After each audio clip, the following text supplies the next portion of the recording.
Everyone, we have an upcoming update with Final Fantasy VII Rebirth that will be on all platforms, of course, and there is a big rumor of a Kingdom Hearts 1 remake? Let's get right into it. During the Nintendo Direct, Final Fantasy VII made its appearance once again, but not involving the Part 1 remake, more so the sequel, Rebirth. It's already set to launch on June 3rd of this year on Xbox and Nintendo Switch 2. Kawaguchi, the director of FF7 Remake Trilogy, went on to social media letting everyone know, and I quote, "Launching on June 3rd for Xbox and Switch 2, Final Fantasy VII Rebirth also includes the popular boost features from the previous title for players who find minigames difficult. A new quote-unquote 9,999 damage assist option has been added. We hope these features help everyone enjoy the adventure in a way that best fits their playstyle." He continues to showcase several clips of this functionality, as this is pretty much the same update we had on all platforms for Part 1 Remake, which is now implemented into Rebirth.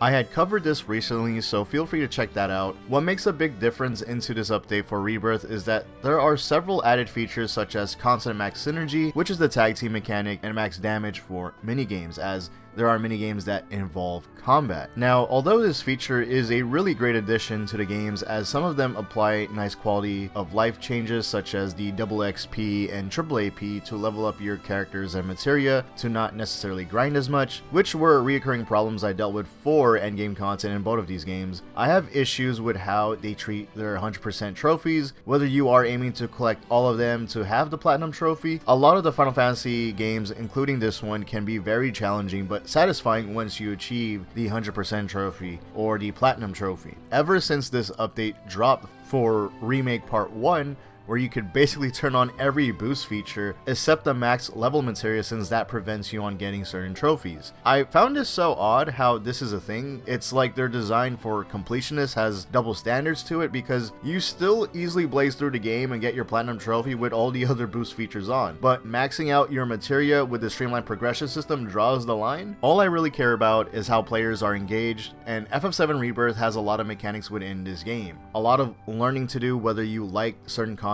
in this game or not. As someone who nearly 100% Rebirth on my first playthrough, as I still needed to do a hard mode playthrough along with some endgame content, I had fun completing everything if I didn't necessarily enjoy every single thing it offered. It was still worth doing because of how some of the rewards were meaningful to have. Although there are problems with the game, you could still play them without the boost features, especially for casuals who want a platinum trophy. I feel like having it accessible off the rip will disregard how the game was designed. There's a minority of people who have platinum trophies on PlayStation or 100% achievements on Steam that actually complete the game without using these features. Like I said, the game gets incredibly hard by endgame, and now it's just disregarded if Square continues to do this with their new updates. I'm not against this streamlined progression system, as I welcome it very much. It's just the 100% trophies or platinum trophies should mean something to obtain for.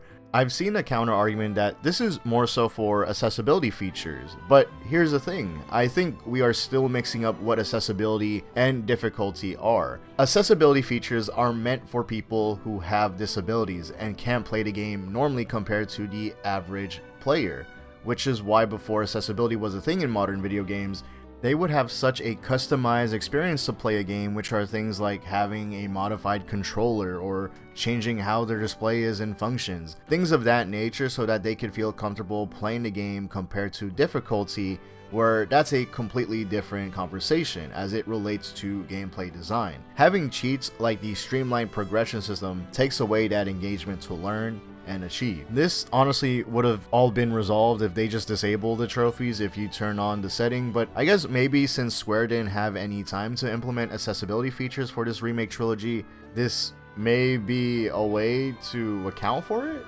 maybe? Regardless, I think it's a really cool feature, as this is a cherry on top for these games, but you don't need to turn it on at all either. So it is what it is, and you of course can still get the platinum trophy without using these features. It's not like they are completely forcing you, and I'm not gonna lie, I may have to use it as they don't want to include this quality of life change for the game, which is MATERIA loadouts. I keep saying this in every Final Fantasy VII update we are getting, but the lack of materia or equipment loadouts in the game is still crazy. They're adding all this, but an actual life quality change, since in Rebirth you are obligated to change a lot of equipment when you do different types of content within the game. It's a humongous game to deal with, and I'm still surprised it's not implemented, and we may have to deal with this again in part 3. This was one of the reasons why I ended up dropping this game, as I was doing a 100% completion on the PS5 when it was first launched. When I realized I need to keep changing my builds and it was happening way too frequently, I got burnt out and told myself maybe next time I'll just go for it. But if they don't want to implement it, well, I guess I'll be using the Streamlined Progression system very soon. On to the Kingdom Hearts 1 Remake rumor. This rumor went viral immediately as this was discussed by a YouTuber, Exclusivity. Sorry if I mispronounce his username wrong. He is a content creator from Spain who apparently is known to hit or miss with these rumors or leaks. He stated that the title will be Kingdom Hearts Relux. He says that he has received images of the remake. The provider requested images not to be shared as he saw these leaks through an email. Someone has shared it via email. The next detail of this is that it will be a completely updated graphical change while maintaining the original aesthetic. It will have the same core combat mechanics, locations, however, with some new additions such as expanded areas in Halloween Town and Traverse Town. It will be developed by the people who made Final Fantasy VII Crisis Core Reunion. It will be composed of the remains of the cancelled Missing Link. Apparently, there will be a new world which will be replacing Tarzan's world, which is the Jungle Book. We'll have new playable Riku segments, and Kate Sif supposedly makes an appearance. Then apparently we'll have a re-recorded opening song with another artist to accompany Hikaru Utada. And then last but not least, it was originally targeting for 2026 as a Switch 2 exclusive, but he says it could be delayed to 2027 due to the shift in priority to multi-platform. I also want to note that Nate the Hate, who is a reputable person within this space when it comes to rumors or leaks, as this is the same person a year ago who predicted that Final Fantasy VII Remake and Rebirth will be on the Switch 2. People have been coming up to him online asking if there is a possibility of a remake, and he says that his sources say it's fake. Now, I do want to state that I never believed this rumor to be true, as Square Enix is going through a lot right now within their company. But I had a tad bit of hope that this can be a thing just because I want this to happen. I always said this before, that if I were to recommend people to get into Kingdom Hearts, I would say just get into Kingdom Hearts 2, even though that's the sequel. I always talk to a lot of casuals who play video games and see how they understand and play their games. KH1 is honestly difficult to get into with how there is some jank in that game, especially how their level design is. I honestly think the combat is fine, but how levels are within the Tarzan world and Little Mermaid's world, it's a nightmare for newcomers, especially if they're trying to find their way around. Then you got the gummy ship minigame as you travel to different worlds, and it's just not it, especially if you're forced to build a new one. You don't want to go through all that nightmare of jank for KH1. Of course, if you're open to learn, be my guest, but a lot of people would actually drop Kingdom Hearts 1, especially when Kingdom Hearts 2 is a thing that they can play. I know there are a lot of people out there saying, oh, we don't need a Kingdom Hearts 1 remake and they should just focus on 4, which clearly they are. The Kingdom Hearts 4 team wouldn't be involved if there was a Kingdom Hearts 1 remake team, hence why there are teams in Square or any big video game studio, right? That's like saying Final Fantasy VII Remake's team was working on KH3, which is why FF7 was released in 2020, because they were too busy working on Kingdom Hearts 3. It just doesn't make any sense or operate like that. This would have been a bonus if this was true, as like I said, it's welcome to reintroduce the franchise once again, but it's also that the fans can enjoy something new from a long-running series, as Kingdom Hearts usually had something. Like the time when we didn't have Kingdom Hearts 3, we had 2.8, and even before that, we had the portable titles. I know we were actually supposed to get a mobile title, The Missing Link, which was just officially canceled last year due to the big business changes Square is going through. But when the news came out that there may be a remake for Kingdom Hearts 1, my honest immediate response was nothing. And I'm for real when I say that, since I feel like this channel and my hype for Kingdom Hearts has kind of moved on, especially after waiting years for Kingdom Hearts 3. That chapter of my life has concluded. Of course, I still love the Kingdom Hearts series, as it's always been my top franchise from my childhood and to this day. I love nearly all the games and was 100% satisfied with Kingdom Hearts 3. But having the thought of having another Kingdom Hearts game alongside Kingdom Hearts 4, I don't know about that at all. With all the context we have from Square Enix, Why would they? They are suffering financial issues and mismanagement with teams, and all of a sudden they're gonna make a remake of Kingdom Hearts 1, which is also on the same level, or kind of on the same level as FF7.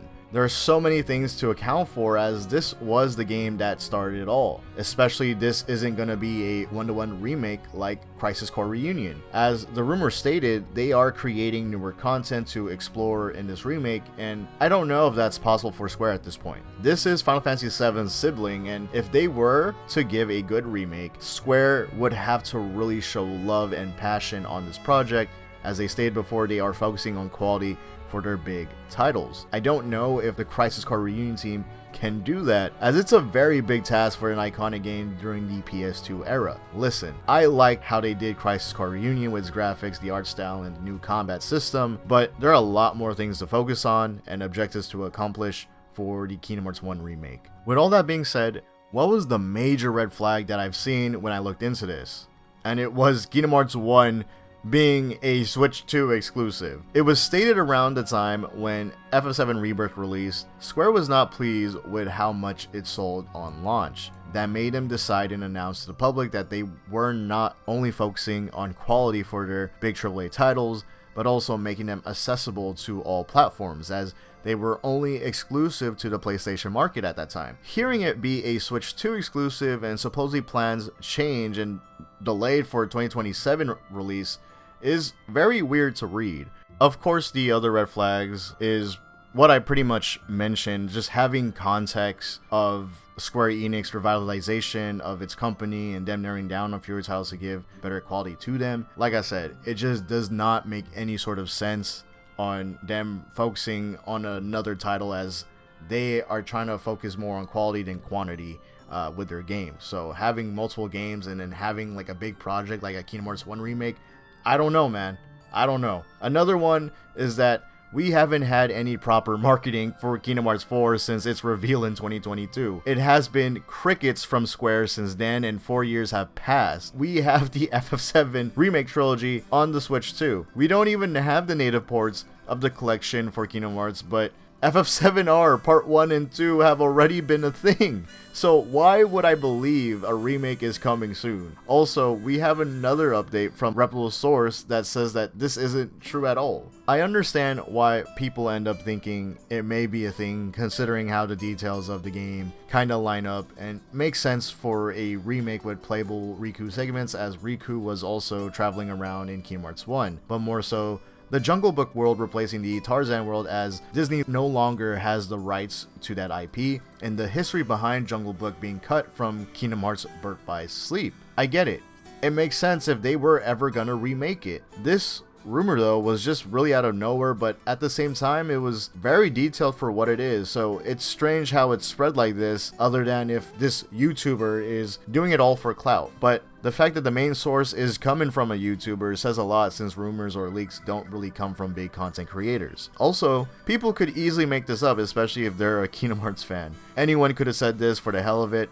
We'll never know, and time can only tell. As I wrap up this video, I want to reassure everyone that I want this to happen as much as others. If they were to pull this off, this would show the grit and talent Square is becoming again, but things like this don't happen within a few years. Imagination and expectations ruin gaming. Look what happened to Kingdom Hearts 3. Not that it's necessarily the consumer's fault, but if you followed Kingdom Hearts 3's development cycle, they were going through hell on making Kingdom Hearts 3, as their in-house engine, the Luminous engine, gave them constant problems, so the team had to relearn everything from the ground up for a new engine, which was the Unreal Engine 4. Everyone started out fresh and was learning and developing Kingdom Hearts 3 at the same time. All their experience from the previous engine is gone, as they had to work on a completely different one. Of course, this caused issues creatively on knowing how things will function throughout the game, so when everyone starts to have big expectations, or if things didn't go the way they imagined for Kingdom Hearts 3, that's what led to the big disappointment for some. Again, not saying it's necessarily the consumer's fault, neither it's the developer's fault, but it was the reality of this situation. Trying to impress millions and revive or bring back an old franchise to light while attempting to make sense of everything you are learning on the way, is a daunting task to say the least. So as usual, I feel like I've been saying this in every Kingdom Hearts video I make in the 2020s, which is let's all wait for the official news, then looking into everything and speculate, because it's not going to be there until the team says something. I also want to point out, I almost completely forgot to put this in, they are also making Kingdom Hearts 4 on the Unreal Engine 5, which is a completely different engine compared to 4, because even though there are assets they already created for Kingdom Hearts 3, and Epic Games also has said you are able to transfer assets easily, or they were able to make it easy or streamline that experience and put it onto the Unreal Engine 5. It seems like developers are still learning it, because if you look at the past games that run on the Unreal Engine 5, developers don't really have the best optimization. They're still figuring out how it necessarily functions for their games, and a lot of games just don't naturally run as great because of the inexperience these teams are going through. And the fact that Kingdom Hearts 4 is probably going to be another ambitious title that is being on a whole new engine once more, I don't expect the game to come soon or be talked about, especially how, looking at the screenshots, I looked at it once more, the game doesn't look as finished, it doesn't look polished, and it still looks like it's literally in development. It's like as if they just started development, that's what I'm trying to say. As someone who confidently said and predicted that, yeah, Kingdom Hearts 4 will release around 2025 or 2026 because of the information I had of how Epic Games said they will try to give a streamlined experience on transferring assets to Unreal 4 to Unreal 5. That was just not the case at all. I was being way too hopeful, because I really thought, you know, Square was on it on releasing all these titles. That's just not the case, because a year later, after the reveal of KH4, that's when I realized, I'm like, yup, okay, never mind. They're not gonna talk about or put out any Kingdom Hearts gameplay at all, especially how we didn't see any marketing of the game during 2023 and 2024. That's just the reality of things, guys. I mean, game development is a grueling thing, especially how they're working on a new engine. Like, they really want to be ambitious with this title for gods who know like what they're doing, right? So I just hope everything is working out well, and I'm just gonna be patient until we hear like official news. But I do also wanted to give this take about this whole Kingdom Hearts 1 rumor, because I think it's just interesting conversations to have, right? Anyway, that's the end of the video. Remember, drop a like, hype up the video, and subscribe if you're into recent gaming news and discussion. Feel free to comment your thoughts or feelings with the current situation, whether it's about FF7 or Kingdom Hearts. This is Tim, or your Zord Dreams, back with your yearly Kingdom Hearts video, and I'm out.